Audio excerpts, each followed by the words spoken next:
But I'm from Labour, so you know where you stand. And So your opening speaker, by the way. You may not think your opening speaker is, but he tends to be. Michael, you are a national treasure, and you really ought to stand for election sometime, you know.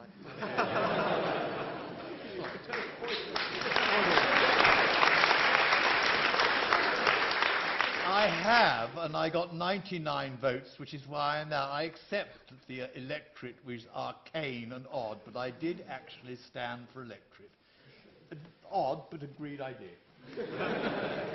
For those of you who are lost, this is a very curious system for electing hereditary peers within the House of Lords. But the good news is we're going to finish the job soon, so don't worry. Well, and how? First of all, thank you all very much, and thank you for inviting me back again this evening, because a year ago, I'd just literally, I think within a few days, been selected to contest the next general election for Labour here in Cambridge. And I was on a fantastic high, really, really euphoric from the selection process, and then got the call to be dropped in, rather like Will, right at the last, when a government minister withdrew. And it was, of course, tremendously exciting to find myself debating against Michael Howard, who, of course, as we've heard, led the Conservatives into the last general election, and actually came incredibly close. People seem to forget this, just how close the last general election was to becoming Prime Minister. Now, for some reason, this debate always seems to fall around the time of Halloween. It still works, doesn't it? And for those of you who may remember the famous comment about Michael Howard from his own side, that there was something of the night about him, it always struck me as a dodgy time of year for Michael to be out and about. But it was a great night. It was a great night, not least because last year you rejected the proposition, so you can imagine that I'm very, very pleased to be back here tonight, hoping that you come to the same conclusion again. Now, I'm delighted to be joined by colleagues such as Quentin. I have to say that I hadn't met Quentin before tonight, obviously because he's a fairly new addition to the Labour team. I have to say I've been a Labour Party member for 30 years, so I've seen it through thick and thin. And I was actually, I'm glad you didn't, why didn't you say that in the past? That's what I want to know.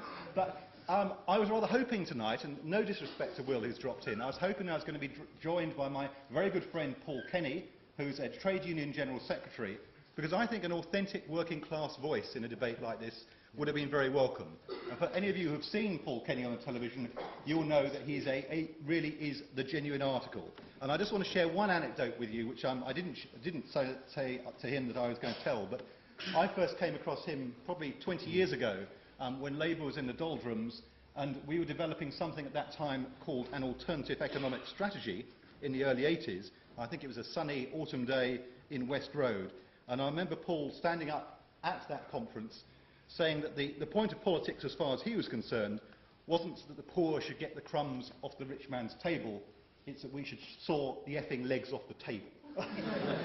And I thought at the time I didn't quite understand what kind of economic strategy that was. It probably also explained Labour's trajectory through those years.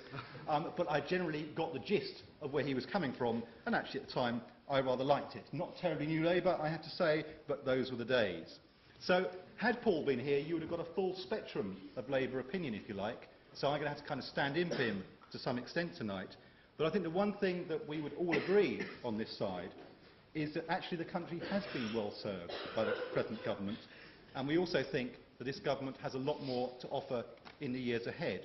And I'm astonished when people say that there is no vision behind this government.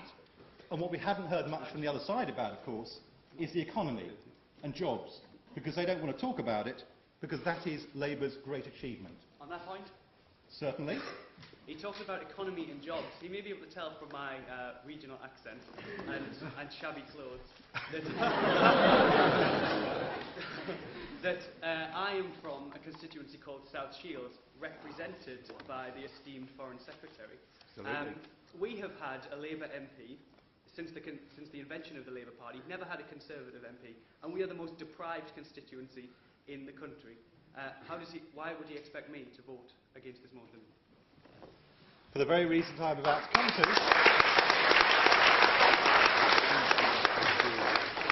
Because the job is not finished. The job has been started. From the moment Gordon Brown took power as Chancellor in 1997, his mantra has been absolutely clear. The route out of poverty, Ian, is through work. And by making Britain a full employment economy. Much, much closer to full employment than anyone really ever thought possible. Close to the target of 80% of our working population in work. It's upon that basis that we've been able to create the wealth that allows the investment in public services that I don't think anyone seriously disputes has been achieved.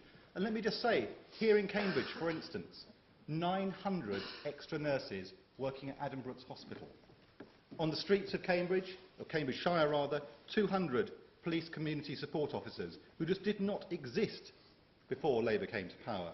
And of course, a redistributive tax system that's allowed Labour to lift 600,000 children out of poverty since 1997. Now, they're dry figures, aren't they? But think about 900 nurses. I don't know how many people there are in this room tonight, maybe 300, 400, something like that. Look around at every single one of your neighbours and imagine not just this room, but another one next to it, possibly another one next to that. All of those people working in our National Health Service, and that's just the nurses, it's not the consultants or the doctors or the ancillary workers that go with them. That is the difference a Labour government has made, and it has made a huge difference in terms of the services people get. When Labour came to power, people routinely waiting 2 years to be treated in hospital. We're now very close to the stage where actually waiting will no longer be an issue in the National Health Service. Of course, other challenges, and of course, as you say, still places in the country where there's work to be done. But a huge record of achievement that has made an enormous difference. But it doesn't only just pay for economic success here at home. It also pays for the biggest increase in the UK's international development budget we've ever seen. Now, it's not often reported, is it? If you look back at the Chancellor's statement a few days ago, what's all the controversy about? It's about inheritance tax, of course. But actually, what was in there as well were the resources to make sure that we will be reaching, by 2013, the UN target of 0.7% of national income spent on international aid. And that's something which I believe we can be truly proud of. And I just remind you where it stood back in 1997, 0.26%. A huge change that's been achieved by this Labour government. But it will need a Labour government to reach that target and to sustain it. And of course, what that allowed was when Gordon Brown went to Glen Eagles 2 years ago, during that fantastic summer when people came together to campaign to make poverty history, he was able to go there not just with the rhetoric of trying to do something about it, but had this sound economic basis upon which he could deliver on those promises. And that's the vision. That's the international vision. It's astonishing that people can say that Brown doesn't have a vision. He has a huge vision. And it should lift the spirits, in my view, of every progressive person, every decent person, that we're not looking just for short-term tax cuts to put a few extra plasma TV screens in the 5th or 6th bedroom of people who've already got fantastic lives, but actually to use our resources to help educate children across the world who are currently denied such opportunities.